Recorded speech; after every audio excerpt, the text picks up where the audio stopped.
Is my car fixed yet? It's the Studebaker, the one with the little doggy in the window. Carol Burnett made millions laugh for 11 straight years. But in 1977, she did something that made her entire crew cry. The episode aired once and broke viewers' hearts. Critics called it brilliant. Awards poured in, but Carol never watched it again. Not once in 47 years. She said it was too real, too close to the pain she carried all her life. What made America's Funniest Woman refuse to look at her own performance? Carol Burnett was born on April 26, 1933 in San Antonio, Texas.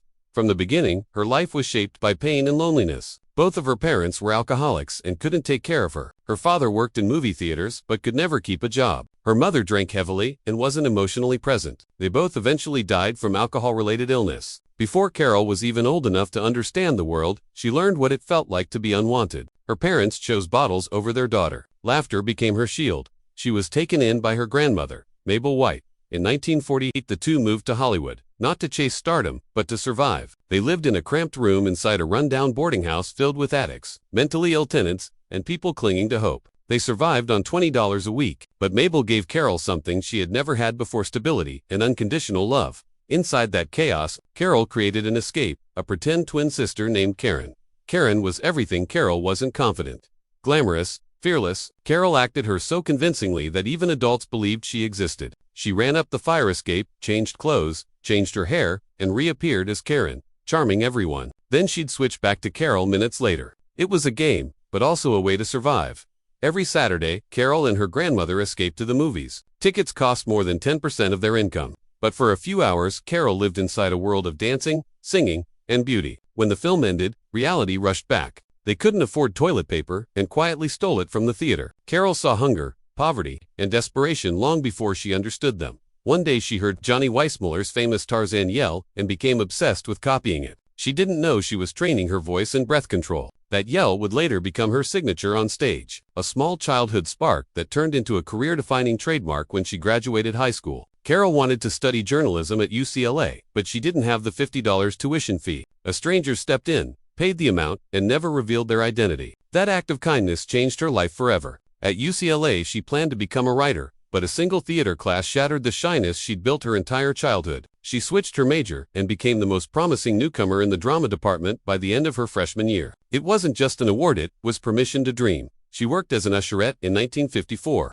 when another stranger changed her life. A wealthy shipbuilder offered her and her boyfriend, Don Soroyan, $1,000 each so they could move to New York and chase their dreams. His only rules were to use the money for their careers and to someday help someone else. Carol never learned his name, but she honored his promise. They moved to New York with almost nothing. She cried in phone booths, doubted herself, but refused to leave. A hurricane named Carol hit the coast. The same week she almost quit. She took it as a sign and stayed. She moved into the rehearsal club, a crowded boarding house for young actresses, and worked nights to survive while auditioning every day. Her breakthrough came from a ridiculous song about U.S. Secretary of State, John Foster Dulles. She performed it so brilliantly it landed her on the Jack Paar Show and then the Ed Sullivan Show. The audiences went wild. By 1959, she landed the lead in the Broadway musical Once Upon a Mattress, earning her first Tony nomination. She paid back the mysterious loan exactly 5 years after receiving it. The man never responded. Her television career exploded on The Gary Moore Show, where she learned the live comedy instincts that would define her. In 1967, The Carol Burnett Show premiered and changed television forever.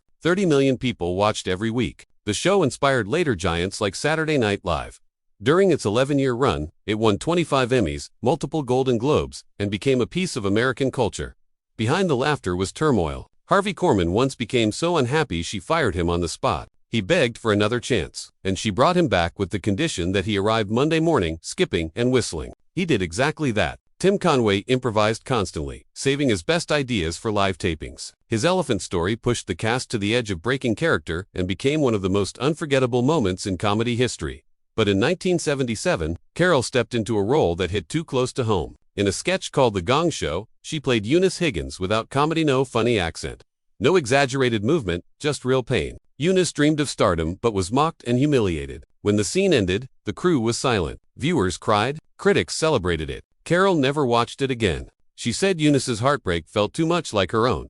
Her personal life carried more pain than most people knew. Her first marriage to Don Soroyan crumbled under grief and career imbalance. Her second husband, Joe Hamilton, produced her show, and they had 3 daughters together. but their marriage eventually collapsed as well. During this time, the National Enquirer falsely accused Carol of being drunk in public. She sued them, fought for 5 years, and won, changing tabloid law forever. Nothing compared to the battle she faced with her daughter Carrie, who struggled with addiction from age 13. Carol sent her to rehab, endured years of emotional distance, and watched her child nearly die. When Carrie finally got sober, she blossomed into a talented actress and writer. They grew closer than ever and wrote a play together. But in 2002, Carrie died of cancer at just 30. Carol never recovered from the loss but continued her work because she said she owed it to Carrie. Her second marriage ended in 1984, and years later she found love again with Brian Miller, 23 years younger. They married in 2001, just months before Carrie died. Brian helped her survive the grief that followed. In 2020, when her youngest daughter Erin's addiction spiraled and she couldn't care for her son, Carol and Brian stepped in again. They took custody of their grandson to give him a stable life. Carol said love sometimes means doing the hardest things.